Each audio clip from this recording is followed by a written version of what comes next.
안녕하세요. 반갑습니다. 저는 파마벤처스에서 사업개발 및 프로젝트 담당을 맡고 있는 이상현 루크라고 합니다. 지금까지 저희 파마벤처스에서 서울바이오허브랑 이제 협력을 몇 번 한 적이 있는데, 감사하게도 이렇게 다시 저희들을 초청해 주셔서 이번에 이런 바이오 제약 헬스케어에 관련된 주제로 다시 찾아뵙게 돼서 정말 기쁘게 생각합니다. 이전에 저희가 다뤘던 주제들이 이제 라이센싱 딜, 계약 체결하는 건 등 이제 좀 더 실무적인 문제, 그리고 작년 코로나19가 이제 헬스케어 딜 전반에 어떤 영향을 끼쳤는지에 대해서 살펴보았다면은, 이제 오늘 이번 세미나에서는 신약 등의 파이프라인 가치 평가, 즉 밸류에이션에 대한 주제로 프로그램을 한번 구성해 봤습니다. 먼저 세미나 들어가기 앞서서 처음이신 분들을 위해서 저희 회사에 대해서 간략히 설명을 드릴게요. 이제 파마벤처스는 영국에 위치한 헬스케어 딜 전문 컨설팅 회사입니다. 지난 28년 동안 여러 이제 빅파마, 바이오벤처, 의료기술 및 진단 기업들과 이제 협업을 해온 경력이 있고요. 헬스케어 회사들이 하는 딜 전반에 대해 다양한 자문 서비스를 제공해드리고 있습니다. 인수나 매각 등 이제 회사 자산에 대한 거래나 라이센싱 계약 등의 이제 사업 개발, 사업 전략 전반에 대한 주제로 다양한 클라이언트들과 이제 협업을 하고 있고요. 이제 주로 영국 회사다 보니까 글로벌 클라이언트와 일을 많이 하지만, 특히 최근 4, 5년간은 국내 제약사들과 이제 많이 같이 일을 한 적이 있고요. 특히 라이센싱, BD 전략, 가치 평가 같은 이제 다양한 프로젝트를 진행해 왔습니다. 성공 사례로는 사실 이제 저희 이번 세션에서 조금 더 자세하게 다루긴 하겠지만, 유한양행의 레이즈트닙, 가치평가, 딜 구조 구축, 그리고 이제 레고캠 바이오 라이센싱 딜 등의 좀 이제 대형 딜들도 저희 회사에서 같이 맡아 자문을 한 경험이 있고요. 현재 다수의 국내 기업들과 이제 같이 협업 중에 있습니다. 앞으로도 저희 회사가 이제 더욱더 이제 한국 제약, 바이오 제약 기업들이 글로벌 파트너사와 협력하는 데 도와드릴 수 있도록 이제 그 역량을 키우고 발전시키는 데 노력 중에 있습니다. 그럼 먼저 이제 밸류에이션 토픽에 대해 한번 알아보시겠습니다. 먼저 약물의 가치 평가법과 그에 관련된 모델링에 대해서 알아보기 전에, 약물이 가지고 있는 가치가 어떤 요인에 의해서 결정되는지 좀 기본적인 한번 생각을 해봤으면 좋겠습니다. 여러분도 잘 아시겠지만 신약을 개발해 시장에 내놓는 프로세스 자체는 굉장히 오래 걸리고 복잡한 절차를 거치는 걸 아마 아실 거예요. 그런 와중에 이런 새로운 과학적인 발견이나 또는 기술에 기반한 혁신적인 신약이 가지는 가치는 어떤 팩터들에 대해 결정되게 되는 걸까요? 먼저 개발되고 있는 신약이 타겟팅하고 있는 시장이 얼마나 큰가가 중요하겠죠. 이제 같은 암이라도 종류별로 언맷 니즈가 다르고 그 시장이 가지고 있는 규모가 많이 다를 수가 있을 것입니다. 그래서 어떤 시장을 타겟팅하느냐에 따라서 그 신약 제품이 가지는 시장성이 크게 달라질 수가 있겠죠. 그리고 그 시장 내에 현존하고 있는 기존 약품들에 비해서 우리가 개발하고 있는 신약이 어떻게 다른가, 또 현재의 치료 기준, 즉 스탠다드 오브 케어에 비해서 우리의 약이 얼마나 큰 더 베네핏을 가져오는가 등 이제 여러 가지 생각을 할 부분이 많이 있습니다. 그런데 이제 조금 더 깊숙하게 들어가 보면 다른 요인들도 있죠. 얼마나 이 약을 개발하는 게 어려운가, 얼마나 불확실성이 큰가도 분명히 관련이 있을 것입니다. 예를 들어서 알츠하이머 병 같은 경우에는 그 알츠하이머 병 약물이 이제 제대로 약효를 검증하기에 필요한 이제 임상 실험을 디자인하는 것이 이제 다른 질병보다 매우 어렵고요. 이제 그런 경우라면 알츠하이머에 대한 신약을 개발하는 것이 이제 그 비용과 그 리스크, 위험이 훨씬 더 크다고 느낄 수가 있겠죠. 그리고 이제 그거에 비해서 예를 들어서 현존하는 약보다 아주 약간의 차이가 있는 me-too drug 같은 경우에는 이제 그 개발과 시장에 출시하는 것 자체가 본질적으로 난이도가 훨씬 더 쉽다고 볼 수 있겠습니다. 또한 이제 개발되고 있는 신약의 내재적인 특성 외에도 이 약이 라이센싱이나 인수 등 딜에 관련된 상황이라면 그 약이 가질 수 있는 가치가 굉장히 또 달라질 수 있겠습니다. 예를 들어서 파트너가 대형 제약사인지 아니면 라이센스 타이밍이 언제인지 어떤 종류의 파트너십을 통해 임상 개발이 이루어질 것인지 그 여러 가지 이제 다른 요인들에 의해서 어떤 한 약의 신약 파이프라인이 가지고 있는 가치가 굉장히 크게 달라질 수가 있을 것 같습니다. 그래서 이제 제가 뒤 이제 세션에서 밸류에이션 기법에 대해서 좀 더 자세히 설명드리기 전에 여러분들에게 말씀드리고 싶은 건 약물이 가지고 있는 가치가 어떤 특정 숫자가 아니라 훨씬 가변적이고 상황에 따라 바뀌는 것이라는 것으로 이해를 하시면 좋을 것 같습니다. 그래야지 이제 약이 가지고 있는 가장 최대 상업적 가치가 무엇인지 이제 밸류에이션 기법을 통해 알아내고 그를 이뤄내기 위한 이제 경영 전략을 짜는데 훨씬 도움이 될 수가 있겠죠.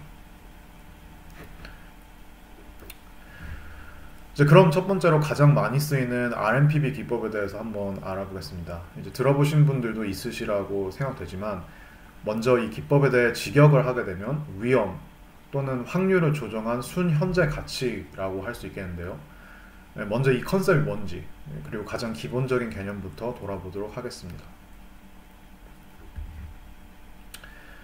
이제 RMPB라는 기법은 이제 재무의 핵심 이론 중에 하나인 돈의 시간 가치, 그러니까 즉 Time Value of Money라는 개념에 기반해 개발된 기법이라고 합니다.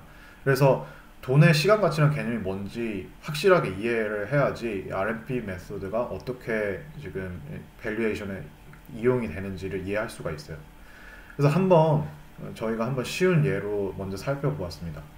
여기서 하나의 사람이 비키라는 사람이 나와요. 이제 $100의 여윳돈이 있는데 그 여윳돈을 어떻게 쓸지 고민을 하고 있습니다. 이 사람이. 근데 이 각기 다른 사람들이 3명의 사람이 이 비키라는 친구에게 각기 다른 제안을 했어요. 존이라는 친구는 한 달만 $100를 그 급전으로 빌려 달라고 하고 한 달 후에 $100를 고스란히 돌려주겠다. 그리고 여기서 폴이라는 사람은 $100를 고스란히 돌려주는데 그 기간을 1년을 빌려달라. 그리고 마지막으로 에이브라는 사람은 한 달을 빌리는데 내가 거기다가 $5의 이자를 얹어서 주겠다고 그렇게 제안을 한 이 3명의 친구가 있습니다. 그러면 과연 내가 비키라면 이 셋 중에 누구에게 돈을 줘야 될까요? 에이브라고 생각하시는 분들이 있나요? 정답을 말씀드리자면 맞습니다. 이 셋 중에서 꼭 굳이 한 사람을 꼭 골라야 된다면 이 세 가지 옵션 중에서 에이브에게 돈을 빌려주는 게 정답입니다. 왜냐하면 한 달 후에 내가 받을 수 있는 돈의 가치는 오늘 내가 받을 수 있는 돈의 가치보다 적다는 걸 여러분도 모두 직관적으로 인지하고 계실 것 같아요. 여기서 나온 이 예는 조금 더 극단적인 케이스이긴 하지만 존이라는 사람에게 한 달 돈을 주고 아무런 보상도 받지 않는 것과 한 달 후에 주고 $5, 아무리 적은 돈이긴 하지만 $5를 받는 거랑은 내가 합리적인 투자자 또는 합리적인 결정을 할 수 있는 사람이라고 가정을 했을 때 너무나도 당연한 선택이겠죠. 폴이랑 에이브를 비교해보면 더 말할 나위 없이 폴에게 빌려줄 이유는 없어 보이고요. 그 1년이라는 돈을 $100를 빌려주는 그 시간에 내가 다른 걸 할 수 있는 기회비용도 있을 것이고, 그래서 이러한 개념을 묶어서 수학적으로 표현한 것이 바로 돈의 시간 개념이라는 이제 개념입니다. 내가 돈을 투자하는 사람에게 입장에서는 1년 후에 받아야 되는 요구 수익률, 그러니까 내가 돈을 빌리는 입장이라면 1년 동안 자금을 쓰는데 필요한 자금 비용에 따라 미래에 얼마를 내가 지불하는 것이 합리적인가를 알 수 있습니다. 그래서 이제 쉽게 말씀드리자면 이 돈의 시간 가치라는 이 개념이 지금 현재 내가 가지고 있는 돈과 미래에 있는 돈의 그 개념을 돈을 연결시켜주는 하나의 그냥 체계라고 생각을 하시면 될 것 같습니다. 그래서 이 개념이 이제 오늘날 쓰이는 경제, 금융 이론들의 거의 근간을 이루고 있다고 볼 수 있고요. 주식이든 부동산이든 이제 어떠한 자산이든 지금 자산이 가지는 미래 가치가 지금 현재 돈으로 얼마인지 계산을 할 때 항상 쓰이는 이제 개념이 바로 이 돈의 시간 가치라는 핵심적인 개념입니다. 다음은 이제 위험이라는 개념을 한번 짚어보도록 하겠습니다. 이제 앞서와 같이 한번 다시 심플한 예를 들어봤는데요. 여기 이제 잭이라는 사람이 돌아가신 이모님의 유산으로 100만 달러를 받았습니다. 근데 이제 갑자기 돈이 생겼는데 이 사람에게 두 가지 선택지가 주어졌어요. 하나는 이 100만 달러를 은행에 고이 모셔두는 거. 또 하나는 사라라는 지인의 그 회사에 투자를 하는 것입니다. 근데 이제 여기서 조건을 보게 되면 은행은 연 0.1%의 이자를 준다고 하고 사라라는 친구는 100만 달러를 내 사업에 투자를 해주면 1년 후에 200만 달러로 불려주겠다고 약속을 했습니다. 근데 이제 1년에 두 배를 또 불릴 수 있는 투자가 세상에 많지 않잖아요. 뭐 저도 그런 투자처가 있으면 꼭 투자를 하고 싶은데 그러면은 근데 이제 물어봤어요 사라한테 내가 그럼 200만 달러를 두 배로 불릴 수 있는 거 정말 확실하게 줄 수 있느냐. 그러니까 사라라는 친구가 반반이라는 애매모호한 답변을 줬다고 한번 가정을 해봅시다. 그래서 이 두 개 각각 다른 케이스가 굉장히 극단적인 케이스이긴 하지만 이제 위험이라는 개념이 어떤 자산의 가치에 어떤 영향을 끼치는지에 따라 굉장히 이제 보여주기가 쉽기 때문에 이번 예를 한번 들어봤습니다. 정답은 뭐라고 생각하시나요? 만약에 사라한테 투자를 하겠다고 생각하신 분이 혹시 있으신가요, 여기? 그렇다면 아쉽지만 정답이 아닙니다. 아무리 두 배를 돌려준다 해도 그 두 배를 받을 확률이 반반밖에 안 된다면 차라리 확실하게 은행에서 0.1%의 아주 작은 이자, 그래도 100만 달러에 0.1%면 그래도 1000달러라도 되는데 그 1000달러의 확실한 수익을 받는 게 이 두 케이스 중에서는 훨씬 이득입니다. 물론 현실에서는 이 두 선택지 중에 결정을 바꾸게 되는 이제 엄청나게 수많은 다양한 요인들이 있지만 여기서 가장 핵심적인 개념은 위험을 내포한 미래 현금 흐름이라는 것이 가지는 가치는 같은 시기에 받을 수 있는 위험이 훨씬 적은 현금 흐름보다 적다는 그런 사실입니다. 그래서 수학적으로 한번 표현해 보자면 이렇습니다. 여기서 말하는 여기 ECF, 즉 그 예상 현금 흐름이란 받을 수 있는 현금 흐름 시나리오, 그러니까 여기서는 성공과 이제 실패, success and failure로 두 가지 나눠놨죠. 그 각 시나리오가 일어날 확률, probability에 의해 결정된다는 것입니다. 성공을 했을 경우 얼마를 받는가, 실패를 했을 경우 얼마를 받는가. 그 두 시나리오의 현금 흐름 확률을 따져봤을 때 내가 지금 현재 총 예상할 수 있는 수익은 얼마인가 라고 이렇게 이해를 하시면 될 것 같습니다. 그래서 이번에 그 전에 있는 잭의 케이스 같은 경우에는 사라한테 만약에 투자를 하게 된다 그러면은 1년 후에 받을 수 있는 돈이 200만 달러인데 그걸 받을 수 있는 확률이 50%밖에 안 되니까 실질적인 expected cash flow, 그러니까 예상 현금은 이제 100만 달러 그 그대로인 셈인 거죠.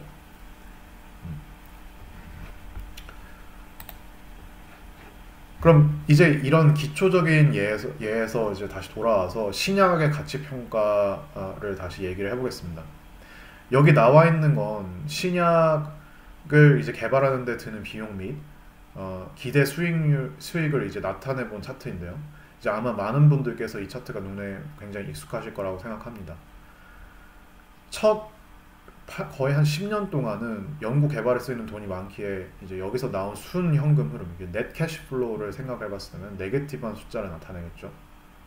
그러다가 이제 약이 개발에 성공을 하면 매출이 거기서부터 나오게 되고 제품이 각 시장에 론칭을 하게 되면서 이제 이 매출이 꾸준히 상승하게 됩니다. 그러면 그만큼 순 현금 흐름도 상승을 하게 되겠죠.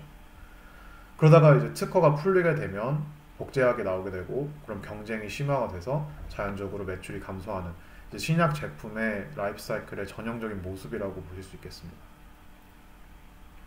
그럼 이런 현금 흐름, 저희가 알고 있는 이런 현금 흐름에 방금 얘기했던 돈의 시간 개념 그리고 위험이라는 개념을 어떻게 적용할 수 있을까요? RNPV 모델이란 방금 보신 예측 현금 흐름에서 시간 개념과 위험 개념을 그냥 적용한 계산법이라고 간단하게 생각을 하시면 됩니다. 그래서 여기 공식이 나와 있는데요.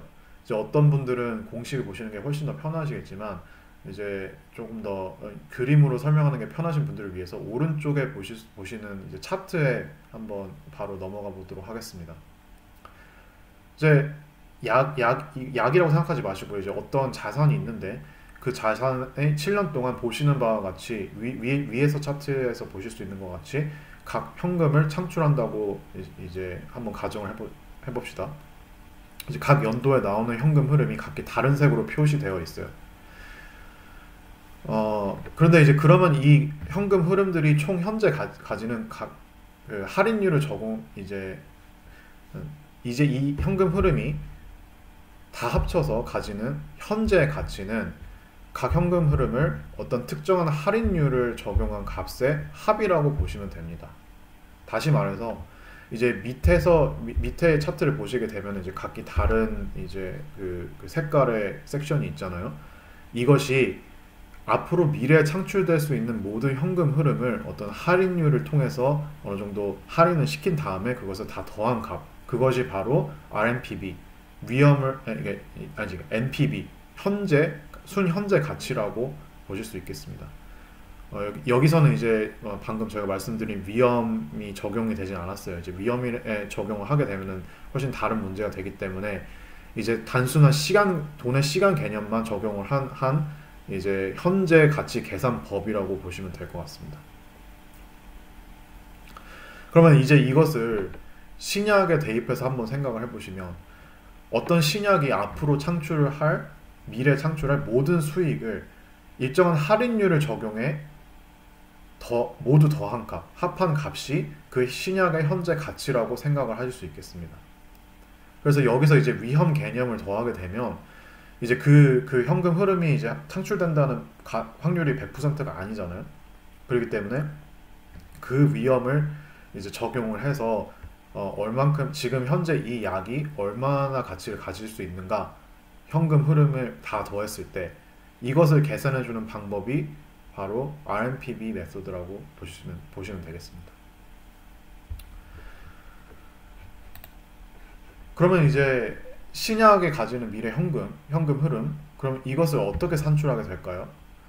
이제 주로 여기서는 그냥 회계 기본 원리를 적용해서 해당 신약 제품의 판매를 통해 얻는 영업이익, 그러니까 오퍼레이팅 프로핏을 미래의 순현금 흐름의 대신값으로 잡는 경우가 많습니다. 그래서 이제 이것을 하나의 오퍼레이팅 프로핏을 프록시 개념으로 이제 이 RNP 모델을 돌릴 때 많이 쓰게 되는 거죠. 각 연도마다 예상되는 그 매출을 계산해 보고 그리고 그에 따른 이제 매출 비용, cost of goods sold, 그 다음에 판관비, selling, general and administration cost, 그 다음에 이제 R&D, 연구 개발 투자 비용, 이 모든 비용을 제한 이제 영업이익 액수 이것을 가지고 순현금 흐름, net cash flow를 예측을 합니다. 그래서 이것을 구한 다음에 할인율, 그 다음에 이제 또 위험, 확률 이런 것들을 적용을 해서 구하는 것이 바로 이제 RNP 메소드죠. 여기 박스에 이제 여기 보시다시피 이 revenue나 COGS나 SG&A, R&D 같은 이런 여러 가지 그런 액수들을 어떻게 구하느냐 이게 또 이제 나와 있는데요. 이제 다음 슬라이드에서 조금 더 자세하게 보시겠습니다. 먼저 매출은 어떻게 예측할까요? 이제 가장 단순하게 생각을 해봤을 때 매출은 수량, 그러니까 볼륨 곱하기 가격, 프라이스죠. 문제는 이제 미래에 출시될 신약의 판매 수량과 가격을 어떻게 예측하냐입니다. 그래서 여기서 이제 모델을 구축하는 사람의 경험 또는 이제 실력이 굉장히 중요한 이제 팩터가 되게 되는데요. 신약이 어떤 질병을 치료하고 그리고 그 질병 안에 어떤 특정한 환자군을 타겟팅하고 그리고 그 환자 중 현실적으로 얼마나 접근이 가능하며 그 타겟 고객층 내에 경쟁은 얼마나 심각한지, 그러니까 정말 너무나 많은 변수가 있습니다. 이것을 이제 정확하게 찝어내고 정확하게 이제 모델 모형을 구축하는 것이 이제 바로 이제 모델러의 실력이라고 볼 수 있겠죠. 가격 역시 이제 미리 결정된 사항이 아니잖아요. 그 신약의 가격, 나도 아직 결정 안 했는데. 근데 이제 문제점은 그 가격, 이 드러그 프라이싱이라는 것이 이제 여러분도 아시다시피 뭐 미국은 다르고 유럽은 다르고 또 이제 아시아 뭐 일본은 또 다르고 그렇기 때문에 그 각 나라의 상황을 고려해서 현실적인 가격 포인트 찾는 것 또한 굉장히 이제 어려운 프로세스라고 볼 수 있겠습니다. 그렇지만 이제 다행인 것은 질병에 대한 많은 정보, 연구, 그리고 이제 시장 조사를 통해서 모델의 이런 여러한 변수들에 대한 현실적인 예측은 이제 가능하다는 점입니다. 그래서 이제 수많은 이제 회사들이나 이제 저희 같은 자문 펌들이 이런 모델링을 할 수 있는 기반이 이제 지금까지 나와 있는 정보 그리고 연구들을 통해서 이제 이런 모델들을 이제 구현을 시킬 수가 있겠죠. 그리고 이제 중요한 것은 매출과 같은 이런 변수가 이 매출을 결정하는 가장 핵심적인 변수가 무엇인가, 그 이 모델의 드라이버가 무엇인지를 판단해내는 그런 작업을 할 수 있기 때문에 이 시장 모델 구축, 이제 매출을 예측하는 이 모델을 구축하는 것은 이 밸류에이션 기법에서 가장 핵심적인 단계라고 보시면 되겠습니다. 그 중에서 가장 시간이 많이 소요되는 단계이기도 하고요. 그러면은 이제 계속 할인이라는 개념을 제가 아까 돈의 시간 개념을 통해서 이제 말씀을 드렸는데, 그러면 이제 미래에 얻는 현금 흐름을 현재 가치로 환산해 줄 때 쓰는 이제 이 할인율에 대해서 조금 더 자세히 알아보겠습니다. 이게 아까 할인율이라는 것은 이제 요구 수익률, 그러니까 required return 또는 자본 비용, cost of capital, 이 두 개념이라는 거 아까 잠시 설명을 드렸었는데요. 사실 이것을 정확하게 예측하는 것은 거의 불가능합니다. 이제 할인율이라는 것은 경제 상황에 따라 달라지기도 하고, 투자를 하는 쪽과 받는 쪽의 상황 등 이제 너무 여러 가지 변수가 많기 때문에 이제 각 프로젝트, 이게 밸류에이션 프로젝트나 또 신약에 따라서 굉장히 많이 달라질 수가 있어요. 근데 이제 문제는 이 할인율을 어떻게 결정하는가에 따라서 굉장히 모델의 결과가 달라지기 때문에 할인율을 잘못 정하게 되면은 이제 이 모델 결과의 활용도가 굉장히 크게 떨어지는 경우가 많이 있습니다. 그렇지만 이제 다행인 거는 이제 이 계산에 대해서 수많은 연구가 진행됐고, 그다음에 이제 활발한 논의가 됐기 때문에 이제 저희 같은 좀 어느 정도 익스피리언스가 있는 이제 회사 같은 경우에는 이거에 대한 어느 정도 판단을 할 수 있는 그런 이제 자료들이 많이 있습니다. 이제 다음은 개발 위험에 대해서 잠깐 이제 짚고 넘어가자면요. 그러니까 이 미래 현금들이 이제 임상 개발 성공 확률에 따라서 어떻게 될지를 적용하는 문제가 또 있는데요. 이제 이것 또한 과거에 많은 연구가 진행되어 있습니다. 그래서 약품 종류 또는 질병군에 따라서 개발 성공 확률이 살짝 다른 것을 볼 수가 있어요. 그래서 이제 이것을 어떻게 가치평가 모델을 적용하는가, 이제 그것은 훨씬 실무적이고 경험에 이루어지는 그런 경우가 많이 있습니다. 그래서 100% 정답은 없고요. 그래서 이제 여기서 가정을 해야 되는데 어떤 가정이 가장 현실적인 가정인가, 그 결정하는 프로세스가 신약 가치평가 과정에서 또한 굉장히 핵심적인 절차다라고 말씀드릴 수 있겠습니다. 그리고 이제 비용 같은 경우에는 영업이익이 산출하기 위해 필요했는데, 이제 그럼 그 비용에 대한 가정도 모델에 들어가게 되죠. 그래서 신약을 생산하고 보급하는 데 필요한 매출 비용, 판관비, 개발 비용, 이런 것들을 이제 주로 고객사들께서 제공해 주시는 경우도 많지만 산업 전반에 파악한 데이터를 통해서 산출하는 경우도 많이 있습니다. 저 이제 시간이 많이 지났으니 이제 다음에는 이제 간략하게 벤치마킹, 컴페어블 방법에 대해서 이제 알아보겠습니다. 사실 이 벤치마킹 기법의 개념은 상당히 간단하라고 볼 수 있어요. 그래서 내가 개발하고 있는 신약의 가치가 다른 내 제품과 흡사한 다른 제품들이 과거에 어떻게 가치 평가가 되었는지 그 데이터를 모아서 비교 분석하는 것이 바로 이 기법의 골자라고 볼 수 있습니다. 먼저 방법론적으로 이제 RMPB 기법과 굉장히 다른데요. 이제 실제적으로 일어난 과거의 데이터를 기반에 가치를 추정한다는 차이가 있고요. 이제 물론 RMPB 기법도 실제 데이터를 사용하긴 하지만 RMPB 기법에서는 그 데이터의 사용 목적이 미래의 변수를 예측하기 위해서 쓰이는 거지, 이 벤치마킹 기법처럼 실제적인 과거에 있는 그 데이터를 분석하는 거는 이제 아니고요. 그래서 이제 좋은 점은 저희가 하는 이제 그 잘못된 어쌔션, 그러니까 이제 가정을 잘못하는 거에 대한 그런 리스크가 이제 없다고 볼 수 있습니다.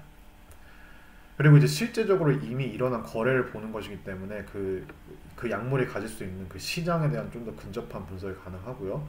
그다음에 이제 RNP 모델에서 이제 내재적인 가치를 추산했다고 하지만 그 가치가 시장에서 실제적으로 구현될 거라는 보장은 전혀 없기 때문에 훨씬 더 실용적인 분석을 해줄 수 있는 이제 방법입니다. 근데 문제점도 있죠. 그래서 약품이라는 건 다 각각 유니크한 것이기 때문에 그 제대로 된 컴페어블을 찾기가 굉장히 어렵고요. 그다음에 이제 데이터 퀄리티, 그러니까 이제 데이터가 완벽하게 정확하거나 이제 또 미싱 데이터가 많은 그런 아까 말씀드렸던 그런 문제점도 분명히 있고, 그다음에 이제 굉장히 복잡한 외부적인 환경, 그래서 이제 경제 상황이나 또는 어떤 그 특정한 회사의 상황에 의해서 그러니까 이제 그 약품의 가치가 미치는 영향, 그런 것들이 이제 다 이런 데이터에 들어가 있기 때문에 이 해석을 하는 데 있어서 굉장히 RNPV 기법과 모델과 달라진다고 보실 수 있겠습니다. 그래서 가장 공을 들여 하는 부분이 이제 처음에 데이터베이스, 이제 proprietary 데이터베이스를 만드는 부분인데요. 이제 같은 저희가 보고 싶은 그런 신약, 그러니까 이제 약품의 가치 평가하고 싶은 약품의 비슷한 유사한 딜 정보들을 모두 모아서 하나의 데이터베이스를 구축하게 됩니다. 그래서 그 딜들을 하나하나 분석하고 어떤 딜이 우리 제품, 우리 약에 훨씬 더 가까운 것인지 그 관련성을 분석을 하고요. 그다음에 이제 몇 차례 이제 스크리닝을 통해서 이제 그 중에 가장 유사한 케이스 스터디 딜을 이제 뽑아내는 것이 이 벤치마킹 분석의 목적입니다. 그리고 이제 데이터베이스를 구축하는 게 워낙 중요하기 때문에 이제 저희 회사 같은 경우에는 굉장히 다양한 소스에서 벤치마킹 분석을 해요. 그래서 여기서 여러분들이 이제 좀 친숙하신 데이터베이스도 있겠지만, 그래서 이발루에이트 같은, 그러나 이제 콜텔리스, 캡IQ, 이제 뭐 바이오사이 DB 같은 그런 여러 가지 데이터베이스에서 이제 바이오파마 딜에 대한 그런 정보를 다 다운받을 수 있어요. 그러면 이제 그 데이터를 다운받아서 이 벤치마킹 아날리시스를 하는데 사용하게 됩니다. 그래서 지금까지 신약 제품이 가치 평가를 할 때 가장 자주 쓰이는 두 기법에 대해서 간략하게 설명을 드렸습니다. 이제 개념에 주로 중점을 두고 어떻게 그 기법들이 사용되는가에 대해서는 기초적인 설명만 드렸는데, 사실 이 가치 평가 기법이라는 것이 그 사용법에 엄청 무궁무진하다고 볼 수 있어요. 이 두 기법뿐만이 아니라 이제 또 다른 뭐 리얼 옵션이라든지 다른 기법들도 가끔씩 사용되기도 하고요. 근데 이제 이 방금 보여드린 RNPV와 벤치마킹 기법이 이제 산업에서 거의 기준이라고 보시면 될 것 같습니다. 다음 세션에서 좀 더 자세한 실용적인 이야기를 하기 전에 그럼 이번에 요약과 이 두 기법에 대한 요약이랑 비교를 진행한 다음에 다음 세션으로 넘어가도록 하겠습니다.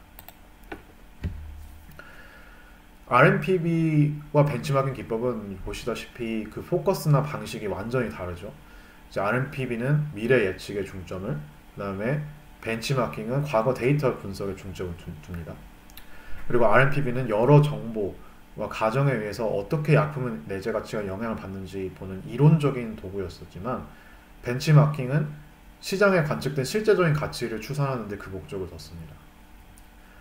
그리고 RNPV는 정밀한 가치 예측이 가능하고 이제 시나리오 테스팅이 가능했지만, 벤치마킹은 좀 더 현실적인 딜에 관련된 인사이트를 얻는 데 그 중점을 뒀습니다.